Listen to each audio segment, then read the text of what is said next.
Each of us has a unique career story to tell. For some, these fly high like rocket launches. For others, they're more like the game of chutes and ladders, with advances and setbacks along the way. Either way, we learn countless lessons from these experiences. And that's what we put into the spotlight here at Career Sessions Career Lessons. Join discussions featuring a variety of guests sharing their stories of ups and downs, as well as the secrets of their success and what drives them to continue moving forward. We break down the tools and resources that will help you establish your dream career and realize your professional goals. Here's your host, J.R. Lowry.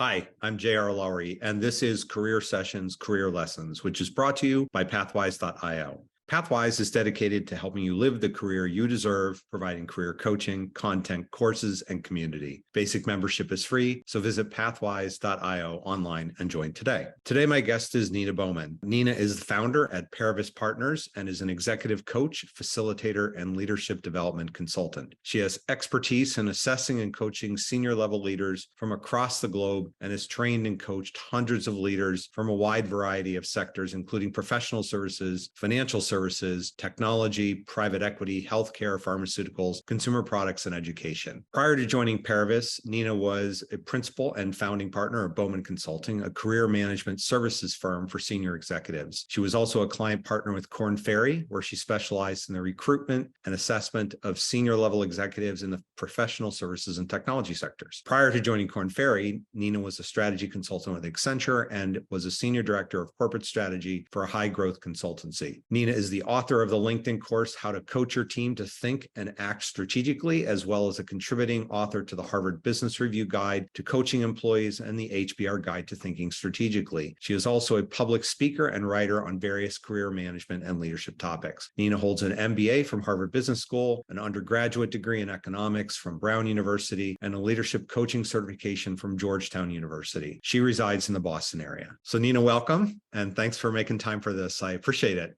You're welcome, JR, and thanks for having me today. Yeah, so let's start with what you're doing today. So you're a partner in executive coaching and leadership development business. Give our audience a sense of what your business entails. Sure. Paravis Partners, my firm, as you said, it's executive coaching, it's leadership development firm, and I co-own and manage it with two other business partners. And we have a team of, we call consulting partners, independent contractors that work with us to service our clients. And so we do executive coaching, obviously, at the senior and C level. We also do assessments and diagnostics to help those leaders get a better sense of where they are at the start of the process. And we provide other tools, whether they be, we do interviews in order to help them improve their self-awareness, but we also have a whole cadre of other assessment tools that can be used to deepen their self-awareness. In terms of other services, we do a lot of work in team alignment. So working with leadership teams to align everyone on the team, whether that be strategic alignment or, aligning communication styles, managing team dynamics. And so that's a lot of facilitation work or team coaching work in order to get the teams to work more effectively together. And then other aspects of what we do are just speaking, talking at various executive events or holding webinars for different organizations on some of the topics that we help leaders work through. Are there particular industries that you tend to focus on? You mentioned senior C-level executives. What industries do they typically come from? Yeah. So we really work across industries and focused on the discipline of leadership development across any industry. But our firm does have a strong bench of folks that are in Boston and the DC, Maryland, Virginia area. So a good deal of our work comes from those areas, but also, across the country as well. So, in those areas, you tend to work in industries that, are near you. So for me, that means life sciences, it means financial services, and the many disciplines under that, whether it's asset management firms or private equity companies. And down in DC, a whole cadre of professional services firms. And so we definitely have deep experience in those areas, but really there isn't an industry we haven't worked in at this point, I think, and really do focus on the discipline of leadership. So what are some of the most prevalent issues that your clients come to you with and ask for help with? Yeah. So, There's a range. There really is, but often it's about scaling leadership, right? When you think about, I'm sure if we think about our own careers and how we've gone from one organization to the next over the range of our careers, sometimes you get to a place where you realize that what you were doing before may not necessarily be working as well now, or you're not adjusting for the context. And so really helping individuals scale their leadership for what they need to do now. So that's a big theme. I would say, just alignment of stakeholders in order to get the result that the leader is working towards. So whether that means working with their boards and aligning with the boards, or aligning their leadership team, or aligning the organization to, transform into what it needs to transform into. So we're supporting the leader through all of that, building, again, effective leadership teams, helping with leadership presence and voice that's needed. Again, very context specific in terms of how they might need to show up to do the job that they're doing now, and helping them understand how that presence or voice might need to adjust for the task at hand. There are also aspects of just managing complexity, right? These are big jobs and there's a lot of complexity, and helping them think, how do we prioritize? How do we cut through the noise a little bit to bring focus to what we're trying to do so that we can get to, the impact faster. When your clients come to you, you talked about doing assessments earlier. Do they come with a fairly high degree of self-awareness, or is that a big need for a lot of them when they first become your client? Yeah. So as you might imagine, there's a range. There really is. But because we work with pretty senior leaders, they got to where they are because they likely have some aspect, some element of self-awareness. But I think most good leaders recognize that it's an ongoing process, and you have to do that work in an ongoing way. So even when we have someone who's self-aware, it's sort of, self-aware in what context, and helping them think about how to continue to evolve in that. So, we're, there are many ways in which we help them to deepen that. Sometimes it's at the beginning of the engagement, where we're doing some self-assessment work, and it's certainly happening throughout an engagement. Yeah, and I know you're certified personally in a number of these. What are your go-to assessments? Yeah. You feel like have the most value, the most, I'll say, research backing, credibility, whatever way you want to describe it?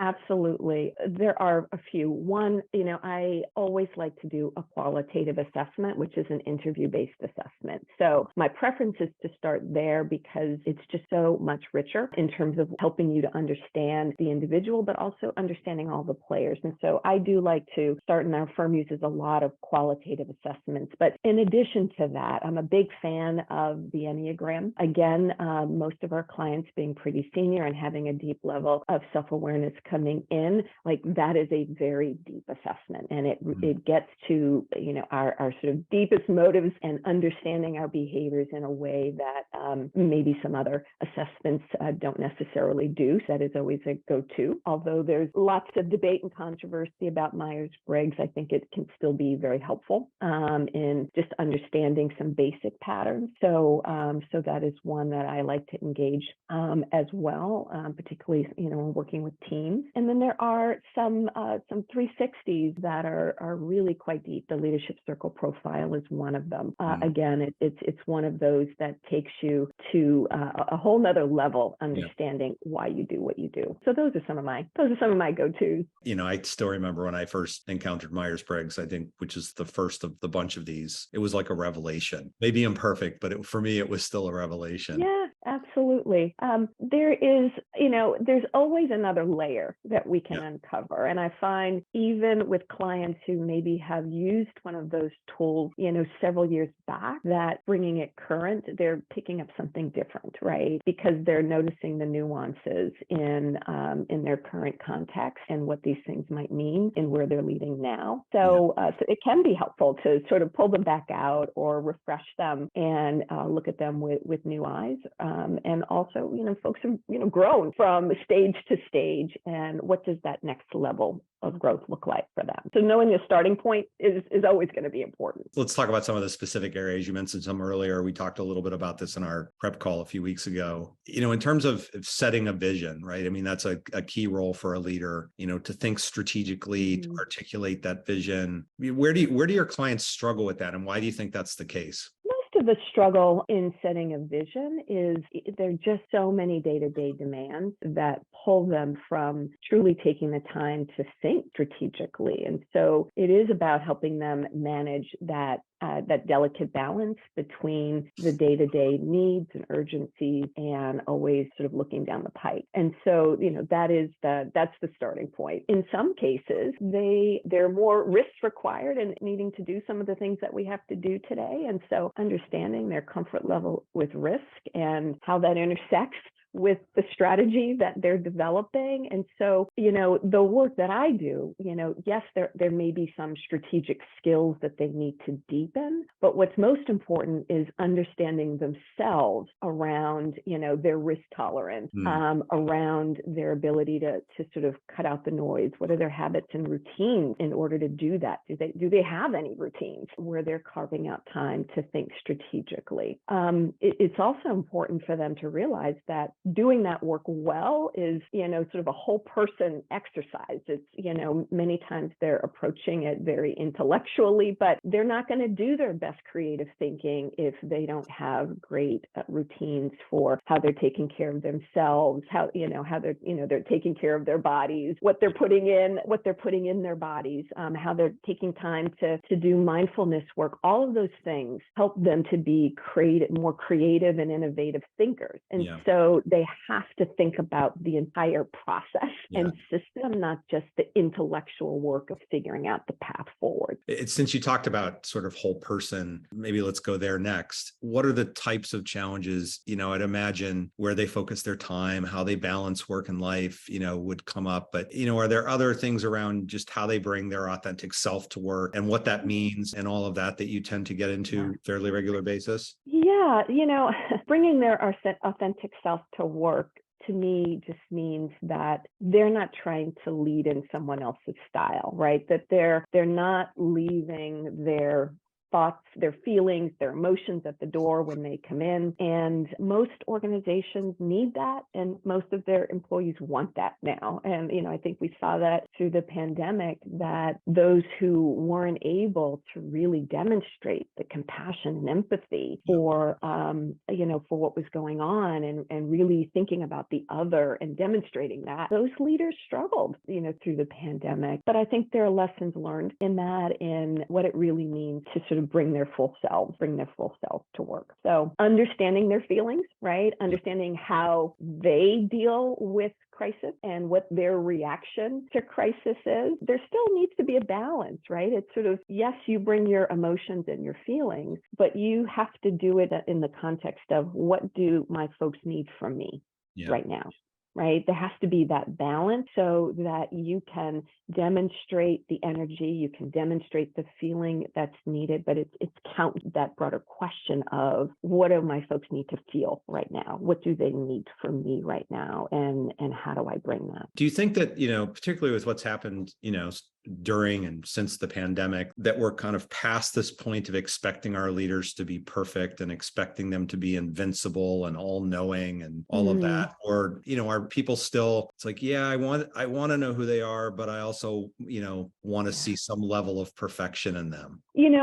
It has certainly lessened the expectation of perfection, and the pandemic isn't the only thing. I just think the technology that have occurred, there's a different pace that's required in leading right now. And that means that, you can't do it alone. So leaders have to first recognize that. I think employees more and more recognize that, but there's still a tension there, right? As I said, there's still an aspect of needing something, our leaders, right? And in times of crisis, we need them to bring a sense of calm, right? Now, we may realize that it's not a calm situation, but we are still needing that. And so I would say it's, we're still at this perhaps imperfect place piece of having a better understanding that our leaders can't be all-knowing and so independent, but also having a feeling that we need a little bit of certainty in the uncertainty. And I think as long as leaders understand that and use that knowledge, they can make that dynamic tension, they can work with it. It's a lot harder though, right? I mean, if you're a leader, Oh my goodness. Yeah. that it's one thing to say, okay, I've got to come in and bring my A game every day and, look the part, talk the part, whatever. It's a lot harder to find a balance between doing enough of that you're credible. That's right. But also sort of showing vulnerability and empathy feels a lot harder. It is a lot harder. And I will say that the leaders who try to go it alone often stumble because the job is it's just too big and no one person can really do it. And that's why we're seeing so much focus on leadership teams now. The demand and request for that work to get leadership teams working really effectively to be high performing, those are, requests that are coming in more and more because the leader needs the full team to work and work well. So helping them understand one another in a deeper way, pulling on the strengths of each individual on that team to know how to use them at different points. But again, that means the leader has to really think about and understand, like, where do they lead from and what has their personal experience taught them about being comfortable letting others lead and reshaping their own mindset about what's required of them. Right? I mean, many of them are coming from other organizations and there may still be some old mindsets in there. And so the leader has to really understand what's the mindset that drives them and shape how they're working with their team, how they're working with their full organization, and be able to say, is that the mindset that's really needed right now? And if it's not, how do I shed that and do something different that's going to allow me and my team to really work in tandem and bring the full strength of the team to bear on what are extremely complex problems right now and challenges.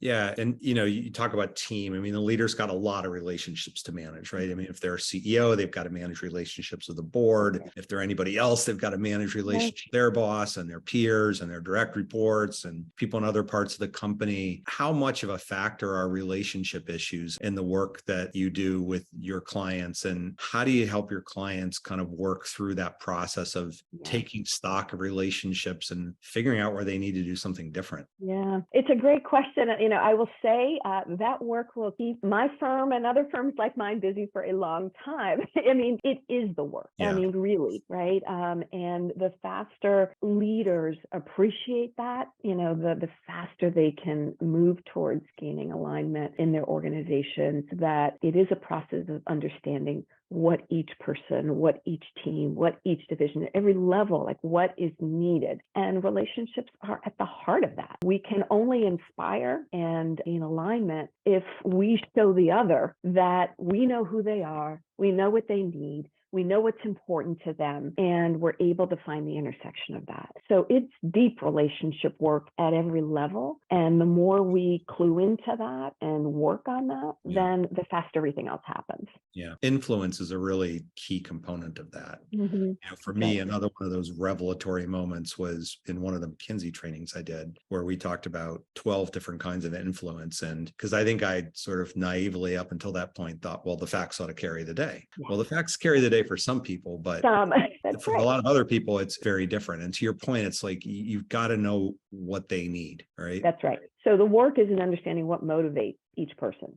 Right, each stakeholder, and doing the work to understand that, and being aware, self-aware enough that what motivates them may not be the same thing that motivates us. And so if we enter, the conversation and the dynamic with the assumption of what works for us works for everyone, we will lose out. We have to enter that conversation with a sense of empathy and openness to the fact that our life trajectories have shaped each of us in lots of different ways, and we have to figure out, what's going to work for that person. Do you literally go to the point of doing sort of like stakeholder analysis, like person by person by person, or? Oh, absolutely. Right. Yeah. So, literally we'll take a look at a particular issue, or let's just say I'm helping a person think through, like maybe they're shaping a new strategy for their organization. Yes, we are mapping out who are the major stakeholders, who needs to be influenced, having them do the work of reflecting on what's important to that stakeholder, what will resonate with them, helping them reshape the message to map to that particular stakeholder so that they're pulling the right messages and not just going with a blanket,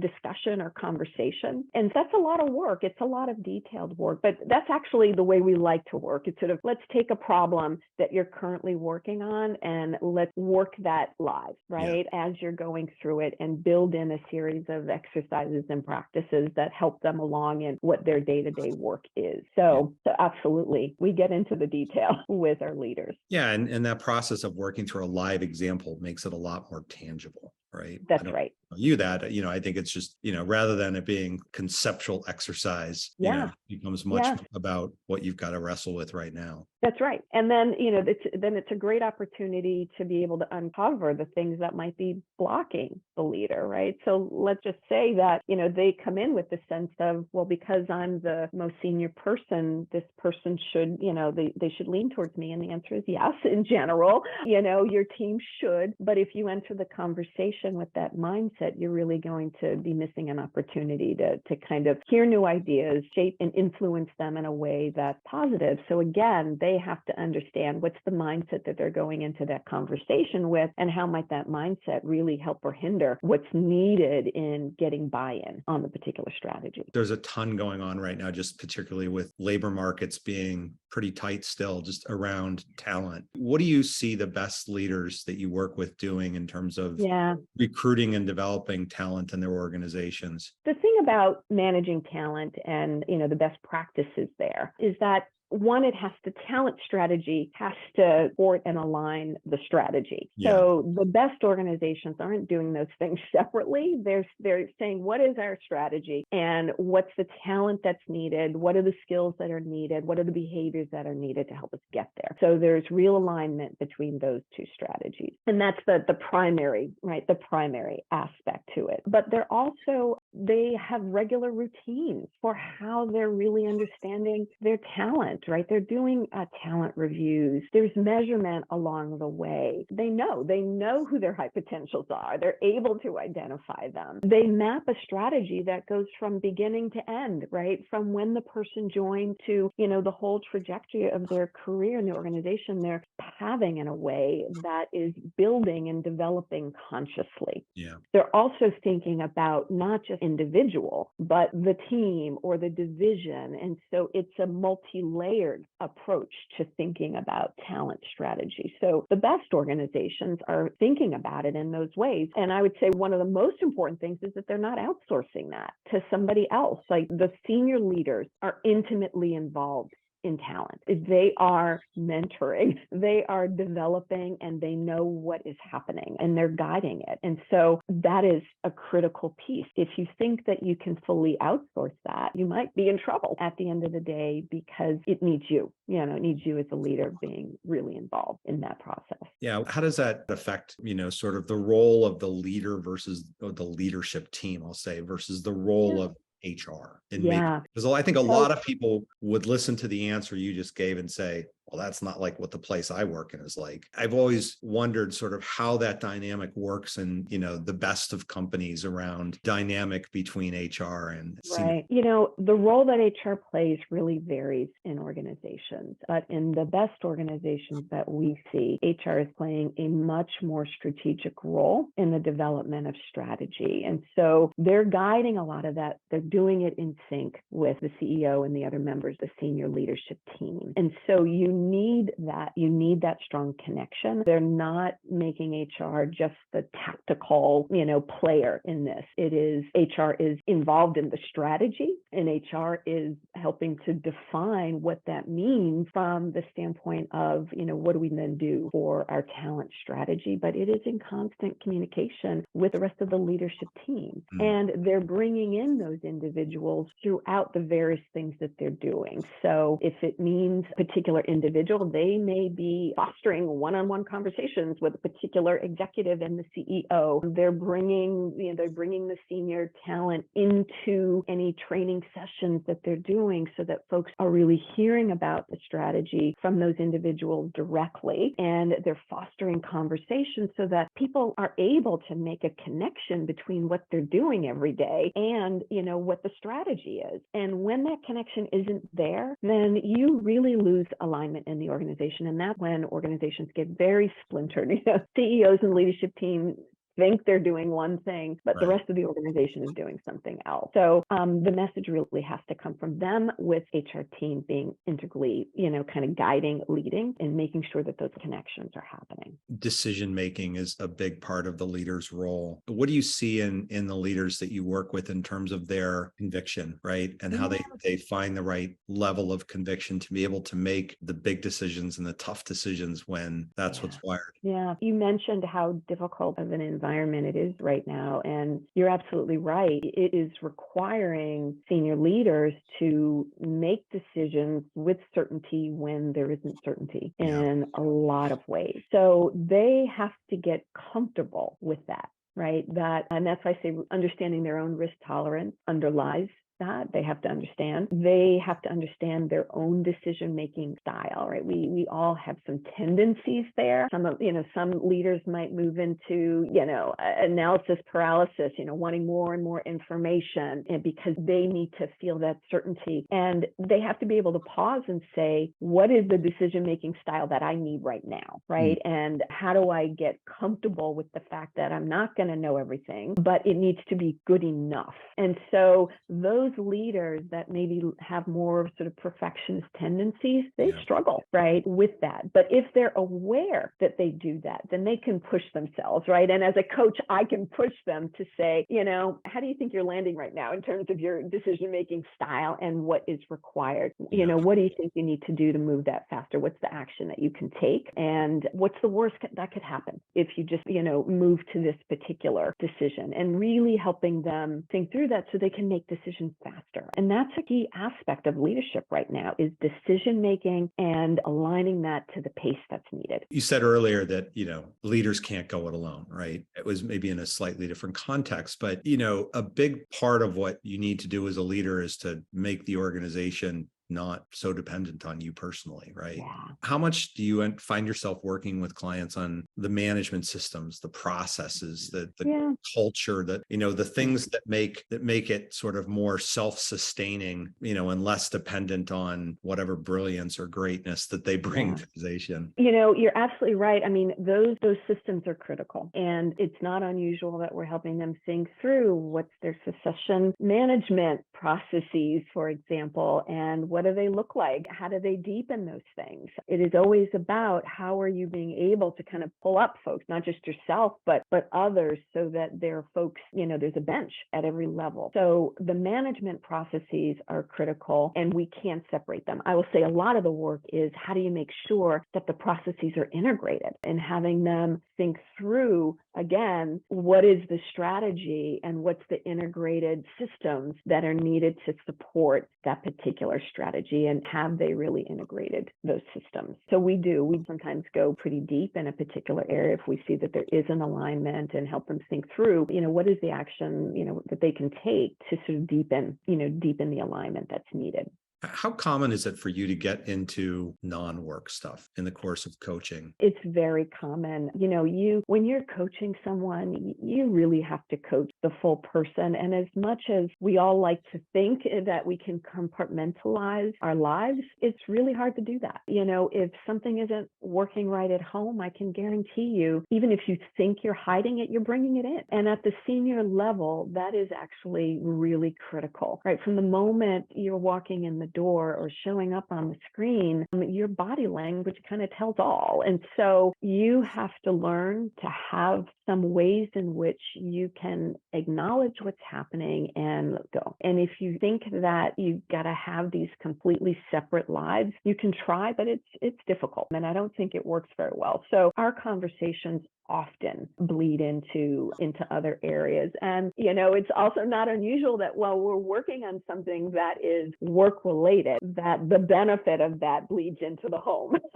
So we've been thanked by many wives, husbands, partners for, how whatever they've worked on has helped them on the home front as well. I'm sure that's the case. What do you do to help your leaders get better at course correction? Right. I mean, nothing goes perfectly the first time. It rarely goes. It doesn't. And helping them understand how well they recover. Right. So again, what is this mindset that they might have around perfection and making mistakes? And can we shift that mindset from, I made a mistake to I just learned something, right? I just learned something, and, this is how I'm going to pivot next time. And we all come into coaching with some mindset that's been shaped. And honestly, you've got to look sometimes deep in the past and understand those things. And, I'm not shy about letting someone know if I think deeper work needs to happen with a therapist. I'm not a therapist, but understanding the patterns that shape us around, do we think of something as I failed, where it's very personalized, and that's not helpful as we need to be agile and pivot. And what are the things that have shaped that mindset? How do we acknowledge it, know it, but then move on, right, to some different mindset that's really going to help us be able to pivot faster, which is, I'm the CEO, but I've got a team. Right. We make decisions that are informed by the team. So we all own this, and it's work that we all have to do. And the only mistake is making the same mistake again. And not learning. Yeah. And not learning. Exactly. Come back to some of the sort of the here and now kinds of things that people are talking about. So, one of them is certainly that you've got, a lot of generations in the workplace today. You got baby boomers all the way to Gen Z. Are you hearing anything from your clients in terms of how they're managing across, so many different generations with so many different viewpoints and perspectives, life views, and all of that? It certainly is impacting most organizations. I mean, we haven't seen this kind of breadth, and it's extremely challenging. And, I suggest, one of the things that they get stuck in the challenges of it, I say, what would you be doing if this were customers? What would you be doing, right? If it were customers, you would be understanding each segment of the customer population and figuring out who they are, what they need. There'd be this deep work to understand each segment so that you can serve it better, right? And figuring out, again, the alignment, and so bring that same mentality, into the company, and, make sure that everyone is well versed on the needs and of each of those generations. But also be careful not to stereotype, right? That sometimes we can get into, the Gen Zers need this, they want the career mobility faster, and, they want the organization to be in sort of, work in socially responsible ways. Yes, there are some generalizations, but be careful, right? You got to understand the individual, and we can get in trouble with some of those generalizations. And so we have to personalize our approaches more in the workplace, right? But again, what would we be doing if we approach this like, how do you get a team to work, right? It's a lot of the same work. It's, yes, we have lots of different diversity, right, on the team, diversity of thought, diversity of background. We need to have a common agreement on what our expectations are of one another. And those agreements can't just lean towards one person's view or one type. And so we have to do that same work in our organizations. What are the expectations that we have from all, so that even though we've got these different generations, we can work effectively together? I think sort of top organizations are intentionally putting different generations together so that they can learn from one another, right? There's a lot of really good learning that happens by appreciating what the different generations can bring to bear. So how do we harness that as opposed to just seeing it as a problem that we have to fix? It's not a problem, it's an asset if we learn how to really manage it. It's a diversity management problem, and we only get better at it if we understand that diversity and we, really work to harness the power of it. Remote work, another big topic. Yeah, it certainly is. Yeah. What kind of conversations are you having with your clients about remote work, hybrid work, getting people back in the office, why it matters? They are really struggling, and you see the generational issues play out here, right? Where those who grew up a certain way at a certain time frame, believe that you got to be in the office. Now, I think certainly the pandemic loosened some of that up, but you still have folks who are like, they've got to come back in, and they're learning, right? Because this is the younger generation does want more flexibility, and not everybody's coming back. And I think the reality of that is looming large in organizations right now. And I think they're understanding that hybrid they just have to learn how to work in that way in an ongoing fashion. And it is not easy. And they have to make the organization an attractive place to want to come in. And that's going to look different than what it looked like before. So I would say the organizations that are doing the best job they're testing, they're trying, they know they don't have the answer, but they're piloting different things to see what sticks. And I think it's that mentality that's going to help them along as they do this versus the, folks just have to come in. There are realities around it. We all know that as much as we say there will be fairness in a process, it can be difficult to be fair when you don't see somebody, when you don't interact with them regularly. And so I think there are valid concerns about, who's going to get promoted and who's not. But organizations, the more they talk about this openly, the more they figure out, okay, yep, there's a reality around how that could happen. What are we going to do to prevent that? How are we going to bring new and different information into the discussion? How are we going to deepen our relationships virtually to make sure that we're bringing in some balance? And so they've got to think in that way. It can't be what we did before, because we already know that it's not going to work. This too is hard, right? I mean, it's analogous to what we were talking about earlier in terms of, some ways it's easier to be the invincible, perfect leader, right? It was a lot easier to have a 5-day office culture. That's right. and because you knew where everybody was going to be on any given day, right. at least for the most part. And, it's a lot harder now, in managing the different circumstances that, people are wrestling with. And, some are probably more real than others. That's in right. terms of the legitimate, but it's hard. I mean, I personally don't feel like I've got this one cracked in the organization I work in. And we've got, people who came back in, we're doing 3 days a week. We got people who are not in 3 days a week. That's right. And it's like this battle of wills, It is a battle of wills. But, there's a lot of this where I say that they have to do the work of managing. And honestly, I think leaders got a little lazy at this before the pandemic, right? This involves getting to know your people. And, they're like, well, what am I supposed to do? And, you've got to, again, look at who you are. Right? Folks who are more extroverted, right? They struggle with all the virtual, but they may bring to the table a skill of reaching out that's going to be needed by everyone. So folks who have more introverted tendencies will have to challenge themselves around what's going to work for them in terms of reaching out to their people proactively, right? Because there isn't going to be that connection in the hallway. So, when they say, well, what am I supposed to do? Just, randomly call, I'm like, yeah, that is what you're supposed to do. You've got to reach out more, and it has to be your responsibility to do that. And so assess how you're deepening the relationship with each person. So here again, when I'm working with leaders, I'm saying, let's take a look at your team and tell me about them, right? What is going to work for them? And let's map out how you're going to deepen the relationship with each person, and what it needs to look like might be different based on that team leaders, the different personalities, and what's going to work for each person. But having a strategy for what it means to deepen a relationship is going to be pretty darn important. There's been a big theme in this whole conversation, Nina, about, just people, right? And just, being deliberate and thoughtful and detailed and, and thinking about the people. In the time we've got left, I want to talk a little bit about your background,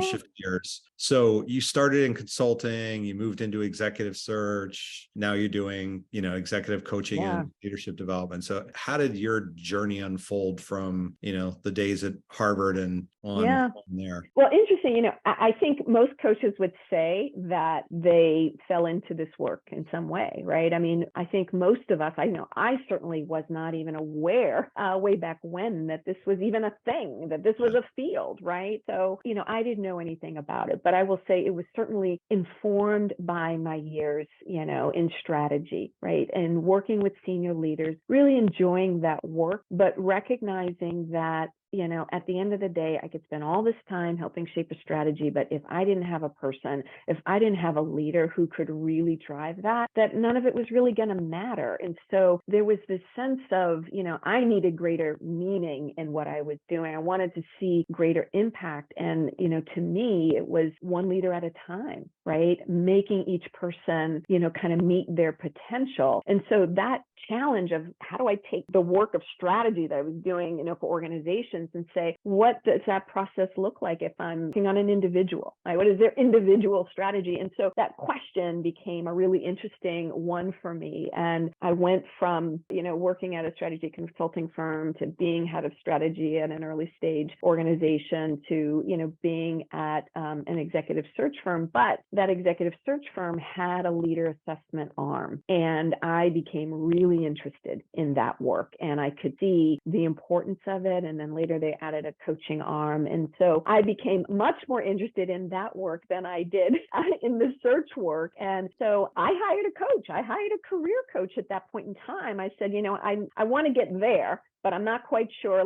And actually, because I was in search, I knew how to do it. But I also knew that the work would take, my daily work would take up a lot of time. And I needed an accountability partner to be able to say, okay, Nina, you said you wanted to be here by a certain time. What have you done this week to be able to make that happen? And so it was a very interesting discussion that although I had a lot of experience on the sort of career coaching side and had my own business for a number of years doing that, I wanted someone who was going to be that accountability partner. And that is what helped me make the shift. I began doing some work at our alma mater, first on the career side, and then got some very quick experience on the executive coaching side because I was working in executive leadership programs. So, working with a lot of executives across the globe, and that deepened my experience and knowledge of the executive coaching and leadership development work very quickly. And then I had an opportunity to join up with my business partners. And one of, I had actually recruited back at my old strategy consulting firm, and, they had been doing this work for a few years. I was looking to pivot. And so, we started talking over a series of years and around what I was doing, what they were doing. And there was a point where it just made sense for us to sort of join forces. And that's what we did. And, almost 20 years later, here we are.